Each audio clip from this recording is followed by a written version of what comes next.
Après près de 6 mois sans dirigeant, l'Organisation mondiale du commerce, vient de nommer lundi la Nigériane Ngozi Okonjo-Iweala comme première femme et premier dirigeant africain à la tête de l'institution. Le Dr Okonjo-Iweala était auparavant ministre des Finances du Nigeria. Elle n'est pas une experte en commerce, mais affirme qu'elle peut être apporter un nouveau regard à l'Organisation mondiale du commerce. Elle a su survivre aux eaux troubles de la politique au Nigeria.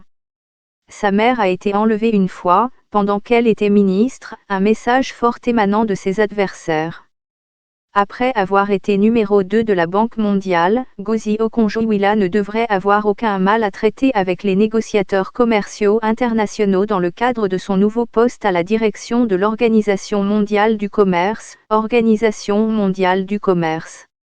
À 66 ans, elle sera la première femme noire et la première africaine à occuper ce poste.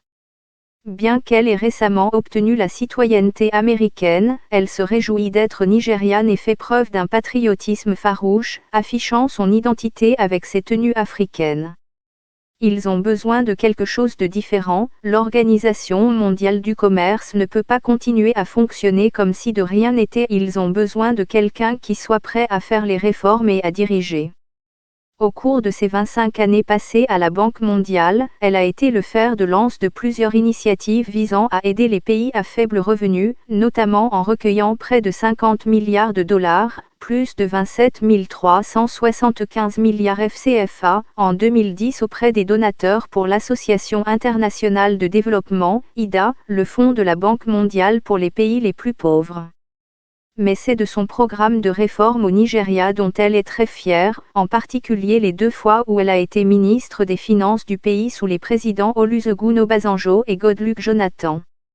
L'une de ses plus grandes réussites a été de diriger l'équipe qui a négocié une énorme dette de 18 milliards de dollars, 9 855 milliards FCFA, en 2005 pour le pays, aidant le Nigeria à obtenir sa toute première notation de la dette souveraine. Les dettes du pays remontaient au début des années 1980 et avaient atteint plus de 35 milliards de dollars, plus de 1962 milliards FCFA, en raison des pénalités et des frais de retard dans les années 1990. Ces réformes économiques ont eu un impact considérable et ont sauvé le Nigeria à une période critique, selon l'éminent économiste nigérian, Bismarck Rewan.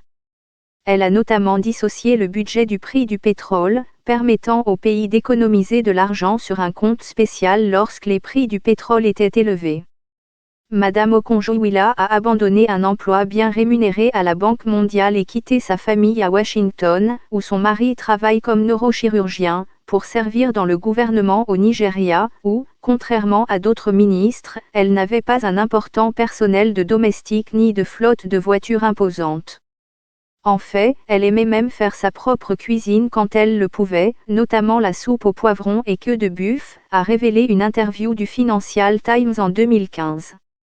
Mais ses réformes et surtout sa répression de la corruption dans le secteur des carburants, où certains importateurs puissants connus sous le nom de marketeurs ont réclamé au gouvernement d'énormes sommes d'argent sous forme de subventions pour des carburants qu'ils n'avaient pas vendus, ont eu un coût personnel. Sa mère, Kamene Okonjo, médecin et professeur de sociologie à la retraite, a été enlevée chez elle dans le sud du Nigeria en 2012, à l'âge de 82 ans. Le kidnapping est courant au Nigeria. Il s'agit d'une lucrative activité criminelle qui prospère car les familles doivent payer les rançons parce que bien souvent les services de sécurité ne retrouvent pas les personnes enlevées. Le ministre des Finances de l'époque a expliqué que les ravisseurs avaient d'abord exigé sa démission, puis une rançon.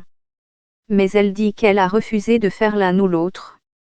Je savais que le plus grand intérêt que j'avais récemment contrarié dans mon travail de lutte contre la corruption était le groupe, sans scrupules, des négociants en pétrole du pays, explique-t-elle. Madame Okonjo a été libérée 5 jours plus tard dans des circonstances peu claires, mais l'approche pragmatique de sa fille a peut-être joué un rôle dans ce dénouement.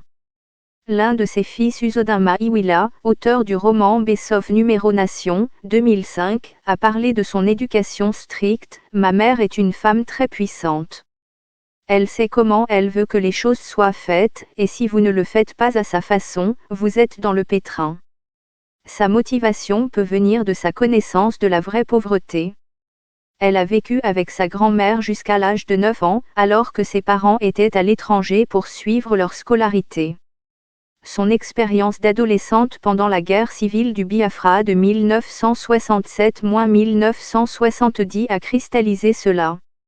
Ses parents Igbo ont perdu toutes leurs économies pendant le conflit car son père, un professeur renommé, était un brigadier dans les forces biafraises. Je peux supporter les difficultés. Je peux dormir sur le sol froid à tout moment, dit-elle.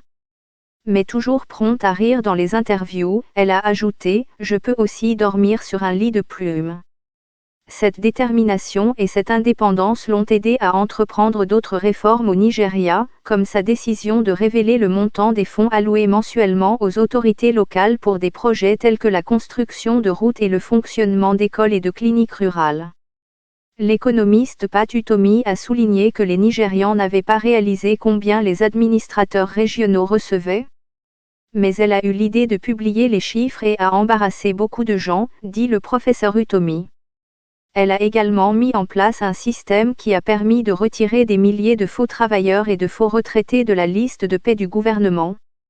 Mais lorsque le gouvernement a décidé de supprimer une subvention au carburant en 2012, les choses ne se sont pas bien passées. Madame Okonjo-Iweala a indiqué que cette subvention n'était pas viable car elle coûtait 8 milliards de dollars, 4 380 milliards FCFA, par an et encourageait la corruption. Cependant, le gouvernement a été forcé de faire marche arrière après des manifestations nationales. La subvention n'a été supprimée qu'au début de l'année, le gouvernement ayant promis de maintenir le prix plafonné. Et certains pensent que si ces réformes au Nigeria ont été bonnes, elles n'ont pas duré longtemps. Mais l'activiste nigériane Josephine Efashu-Kwema estime que la carrière de Madame Okonjo-Iweala est d'autant plus impressionnante que les femmes sont peu respectées au Nigeria. Elle était honnête, transparente et responsable des vertus que l'on ne trouve pas souvent chez les fonctionnaires au Nigeria, dit-elle. Les femmes ont tendance à être plus honnêtes, plus directes, plus concentrées sur leur travail et à y apporter moins d'ego. Je ne sais pas si c'est un instinct féminin, mais gérer une économie est parfois comme gérer un ménage, a-t-elle confié à l'Indépendant en 2006. Et les femmes sont également à son programme à l'Organisation mondiale du commerce. Dans sa candidature, elle a déclaré « Elle devrait également relever le défi de faciliter une plus grande participation des femmes au commerce international, en particulier dans les pays en développement, où des efforts accrus devraient être faits pour inclure les entreprises détenues par des femmes dans le secteur formel. » Madame Efashu-Kwema pense que tout cela est de bon augure pour l'Organisation mondiale du commerce. Nous lui faisons confiance pour tenir ses promesses et faire en sorte que les pays en développement bénéficient du commerce international.